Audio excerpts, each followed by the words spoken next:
Turun Sanomat on ensimmäisenä sanomalehtenä Suomessa ottanut käyttöön Shortcut-kuvantunnistuspalvelun. Sovellus yhdistää printtilehden ja digimaailman.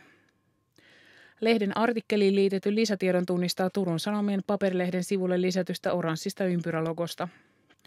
Maksuttoman Shortcut-sovelluksen voit ladata itsellesi älypuhelinten sovelluskaupasta.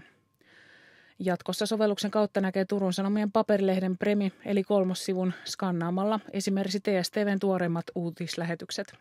Shortcutia käytetään muun muassa uutisvideoiden linkkaamiseen sekä jääkiekko- ja formula-aiheiden syventämiseen. Lisäsisältö voi olla esimerkiksi videoita, tulostaulukoita, kuvagallerioita, mainoksia tai kyselyitä. Shortcut-sovellus nopeuttaa lisämateriaalin saamista, koska sitä varten ei tarvitse erikseen siirtyä tietokoneelle.